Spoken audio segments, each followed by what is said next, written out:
Picture this. You're in your kitchen one random morning, making coffee like you always do. Suddenly, for no apparent reason, you think about someone you haven't seen in years. Your mind lingers on that person for an instant. You can almost feel their presence, and right then and there your phone buzzes. It's a message from that very person. Coincidence, magic, or something deeper that your rational mind refuses to accept. Now, let me ask you something that you've probably never honestly considered. What if the small gestures you make today, the seemingly insignificant decisions, the impulses you ignore, were actually signs from a universe trying to communicate with you? And if every moment of your life were connected by invisible threads that only reveal themselves when you're willing to see them? I'm going to tell you something Carl Jung discovered that forever changed the way we understand destiny, free will, and the connection between your inner world and everything that happens out there. And at the end of this journey, I'll reveal a practical Jungian exercise that you can do today. A seemingly simple gesture that has the power to open up paths in your life in ways you can't even imagine now. But to get there, you first need to understand something fundamental about how the psychic universe really works.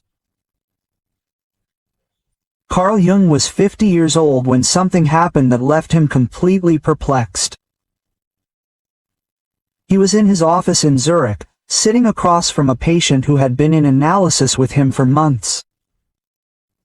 She was a brilliant, educated woman, rational to the extreme. So rational that her own mental rigidity had become her prison.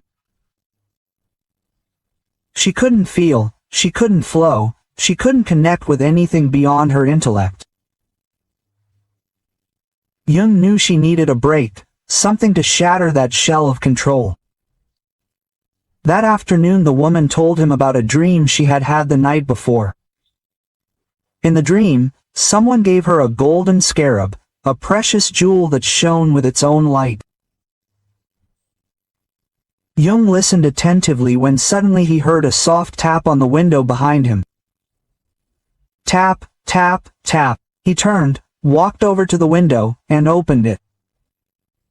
And there was a real beetle, a golden cyanide, tapping on the glass as if asking to come in. Jung carefully picked up the insect, turned to his patient, and said with a smile, "Here is your beetle." The woman's face changed. Something broke in her. Tears began to flow. For the first time in months, something beyond her rational mind had broken through. Jung had just witnessed what he would call synchronicity, a meaningful coincidence between the inner world and the outer world. A moment where the universe seemed to conspire to deliver exactly the message the soul needed. But here's the fascinating thing and what most people don't understand about synchronicity. It's not magic, it's not luck, it's not the universe playing dice with you, it's something much deeper and at the same time much more practical than you might imagine.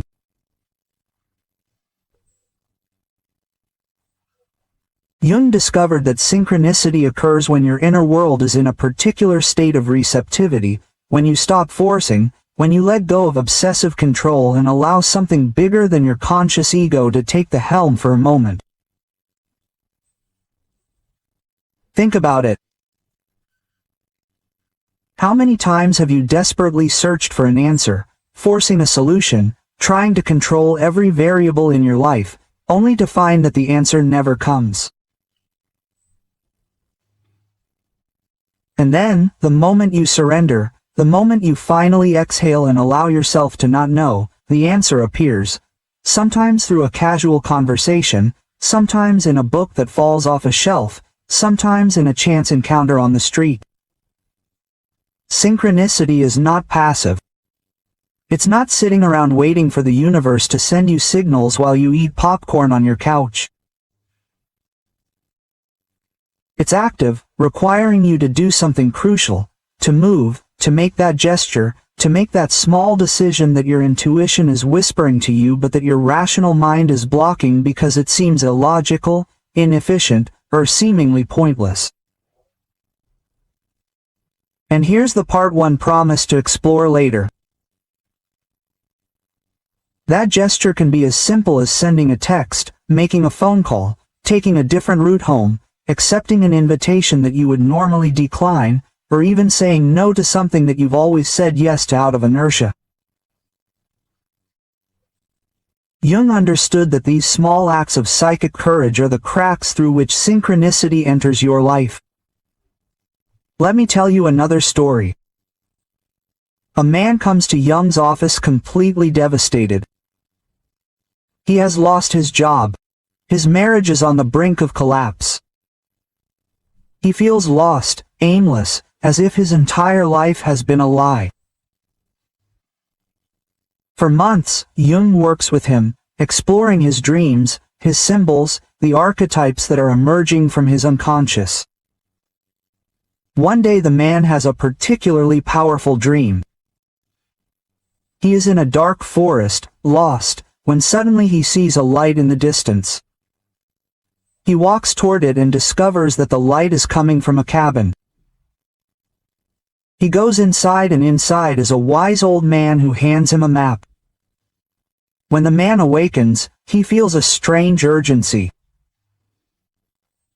He has an impulse to go to a specific bookstore in the center of Zurich, a bookstore he has never been to. His rational mind tells him that this is absurd, that he has more important things to do, but the impulse is so strong that he finally gives in and goes to the bookstore.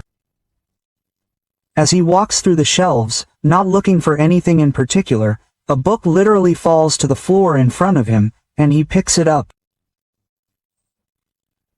It's a book about Norse mythology, open to a page that talks about the concept of fate as a fabric we create through our own choices.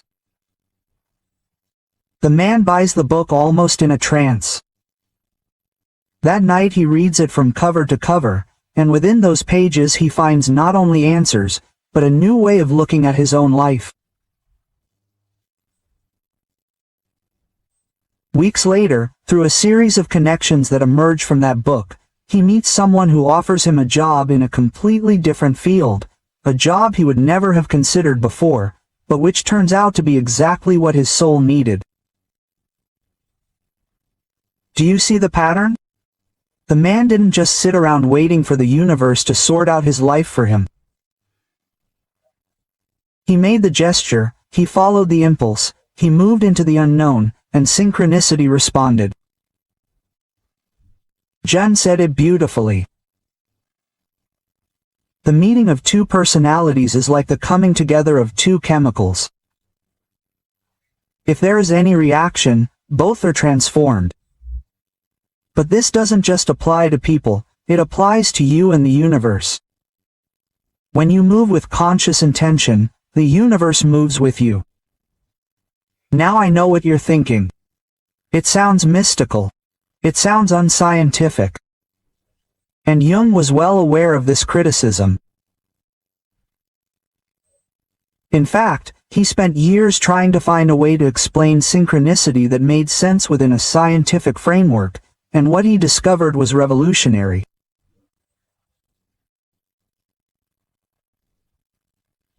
He worked with physicist Wolfgang Pauli, one of the fathers of quantum mechanics, and together they explored the idea that maybe, just maybe, consciousness and matter aren't as separate as we think. At the quantum level, scientists discovered something disturbing. Particles seem to know what other particles are doing, even when they're separated by impossible distances. They call it quantum entanglement. Einstein hated it, calling it spooky action at a distance. But it's real, it's been proven time and time again. Particles are connected in ways that defy our logical understanding of time and space. And one proposed something similar for the psyche. He suggested that there is a collective unconscious, a shared field of information to which we are all connected. And at certain moments, when our individual consciousness aligns with something in that larger field, these synchronicities happen. It's not that the universe is sending you personalized messages as if you're the center of everything. It's that your psyche, in moments of genuine openness, tunes into streams of meaning that have always been there waiting to be perceived. But here's the practical key that I want you to understand. You can cultivate this openness. It's not something that happens to you passively, it's something that you do actively through conscious gestures. Jung spoke of the process of individuation, the journey of becoming who you truly are. And that journey requires you to take psychological risks, to do things that your ego considers unnecessary or illogical, but that your deeper self knows are essential. Let me give you an example from my own life. Years ago I was stuck in a job that I hated but that paid well. I had every logical reason to stay, but every morning I woke up with a sinking feeling in my chest. One night I had a dream where I was in a room with no windows, no doors, just walls. And in the dream I started pushing on one of the walls with all my might. And the wall surprisingly began to give way. I woke up with my heart pounding. The next day I had a crazy impulse. I wanted to write an email to someone I admired in my field, someone I had never met, asking if we could have coffee. Everything in me told me it was a waste of time, that someone like that would never respond, but I did. I hit send. 3 hours later I got a response. Sure, we'll meet tomorrow at 3. That hour-long conversation changed the trajectory of my career. It opened doors for me that I didn't even know existed. But none of it would have happened if I hadn't made that seemingly small gesture, that push against the wall. Jung believed that we live too much in our heads, too caught up in linear causality. I do A, then B happens, then C happens. But life doesn't work that way. Life is more like a web, a fabric where everything is interconnected in ways you'll never see if you look only through the eyes of logic. Synchronicity is the universe's way of showing you that there are other paths, other connections, other possibilities beyond your little mental map. And here's the beautiful paradox. The more you let go of control, the more real control you gain. Not control in the sense of manipulating every outcome, but control in the sense of being in the right flow, in the current that's taking you where your soul truly wants to go. Jung called it alignment with being. The Taoists call it W, effortless action. Different words, same principle. When you're moving in harmony with something bigger than yourself, doors open. But let's be clear, this doesn't mean you should follow every random impulse that comes to you. It doesn't mean you should quit your job tomorrow because you had a weird dream.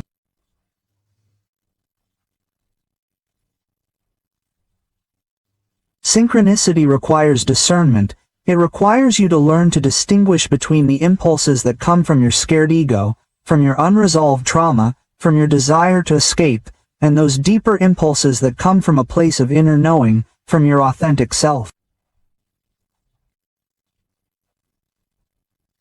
How do you distinguish between them? Jung would say pay attention to the emotional tone.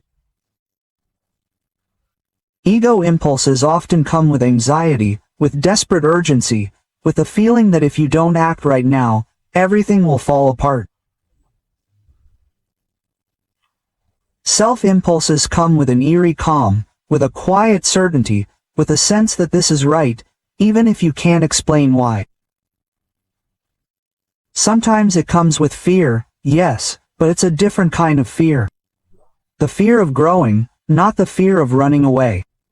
And here's the practical gesture I promised you. The Jungian tool that you can use today.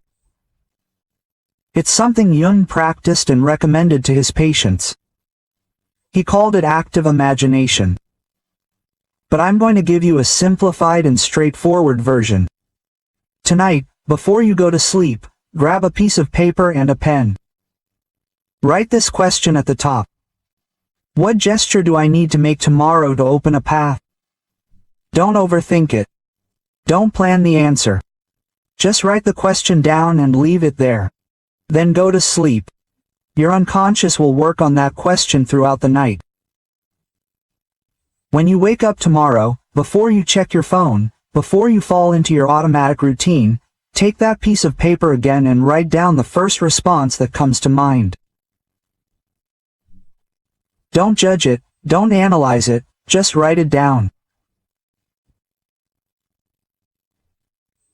It could be something simple like calling my sister, walking in a different park, reading that book I've been avoiding, saying no to that meeting, sending that text I've been putting off, and then here's the crucial part. Do it that very day. It doesn't matter if it makes logical sense, it doesn't matter if your rational mind tells you it's silly, do it. Give the universe something to work with. Give synchronicity a crack to enter through. Jung discovered that when we make these gestures with consciousness, when we move from a place of internal intention, rather than external reaction, we create what he called a psychic field.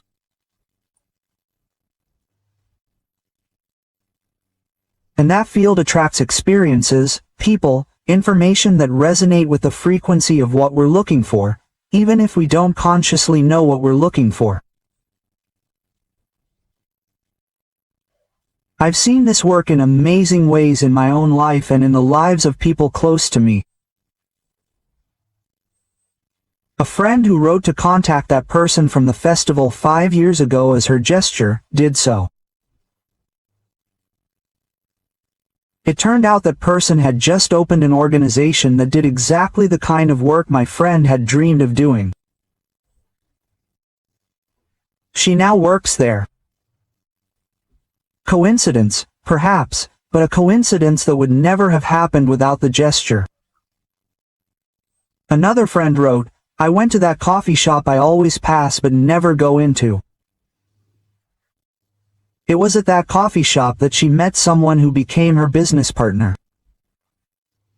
They had been looking for the right person for 3 years. He was 5 minutes from her house the entire time. These stories may sound like fairy tales, but I assure you they are not. They are the result of understanding something fundamental about how psychic reality works. Jung summed it up perfectly.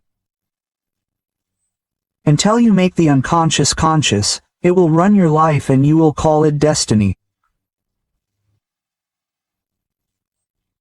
Synchronicity is the way the unconscious is made conscious through external events that reflect your internal state. And here is the most profound part. Every time you follow one of these genuine impulses, every time you make that courageous gesture, however small, you are not just opening up new avenues in your outer life, you are strengthening your connection to your inner self. You are building a bridge between your conscious ego and the depths of your soul, and over time that connection becomes stronger, clearer, more reliable.